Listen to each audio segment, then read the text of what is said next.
Nous l'avons dit lors du vote sur la première partie de ce budget ne porte pas le changement de cap que nous attendions. D'abord parce qu'il ne donne pas priorité à l'allègement de la fiscalité des ménages.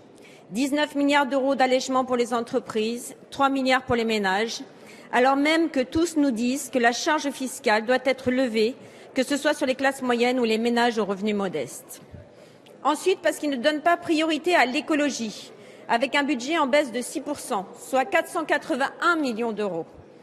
Nous ne comprenons pas et nous ne pouvons pas comprendre l'incohérence qu'il y a à baisser ces crédits quand nous votons une loi aussi fondatrice que la loi pour la transition énergétique. Comment traduire les ambitieux objectifs de cette loi, notamment en matière d'économie d'énergie, d'isolation des logements, de développement des transports collectifs ou de développement des énergies renouvelables, sans disposer des moyens nécessaires?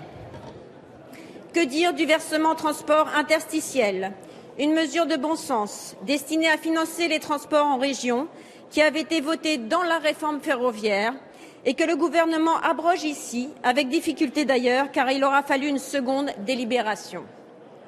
Que dire de l'amendement adopté avec l'appui du gouvernement qui crée une niche fiscale pour les entreprises les plus consommatrices d'énergie en leur permettant de déduire une partie plus importante de leurs intérêts d'emprunt, créant une niche fiscale anti-écologique de plus, alors que l'on vient de voter la loi pour la transition énergétique? Que dire enfin de l'allègement des taxes sur le transport aérien, notamment une partie de la taxe de solidarité sur les billets d'avion, adoptée par amendement dans ce texte? Et enfin, ce budget ne porte pas le changement de cap que nous attendions, parce qu'il porte une forme de sacralisation des aides aux entreprises, même quand les effets d'aubaine sont reconnus de tous.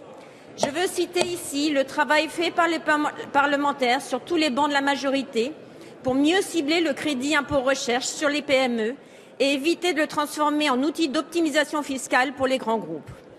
Un amendement issu du travail approfondi de la rapporteure générale pour plafonner ce crédit d'impôt au niveau des groupes avait ainsi été adopté par la Commission des finances. Las, le gouvernement n'aura pas souhaité le voir adopté. Pas de changement de cap, disais-je, mais aussi peu de prise en compte du travail parlementaire. Un important travail d'amélioration du texte a été mené en Commission des finances, qui vous a fait des propositions approfondies sur la lutte contre l'optimisation fiscale agressive ou sur les contreparties à apporter au crédit d'impôt compétitivité.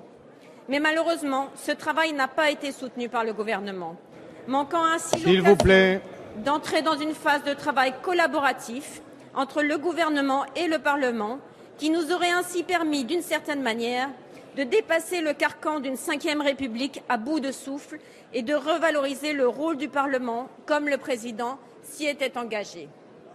Bien sûr, nous aurons aussi noté les avancées que porte ce budget. L'augmentation des financements pour le service civique, la prolongation des aides aux communes afin de les soutenir dans la mise en place de la réforme des rythmes scolaires, l'augmentation du budget alloué au crédit d'impôt développement durable transformé en crédit d'impôt pour la transition énergétique, les 140 millions d'euros de financement alloués à l'investissement dans les transports franciliens pour sécuriser et entretenir le réseau, même si nous regrettons que ce financement repose en partie sur les ménages. Nous savons aussi que le contexte économique et institutionnel européen contraint la politique économique et budgétaire. Nous savons aussi qu'avec l'opposition et ses 130 milliards d'euros d'économies proposées, la situation serait pire encore. Mais vous avez aussi fait des choix en faveur d'un allègement indifférencié et inconditionnel de la fiscalité des entreprises qui conduit nécessairement à une pression exagérée sur les ménages et sur les investissements. Des choix que nous ne pouvons soutenir. Alors vous comprendrez que pour cela, et pour le peu de cas fait de l'écologie dans ce budget, le groupe écologiste s'abstiendra dans sa quasi-intégralité. Parce que ce budget ne répond pas à l'aspiration légitime du pays à une autre politique, plus efficace et plus juste, en faveur des ménages, en faveur de l'investissement et en faveur de l'écologie. Je vous remercie. Merci.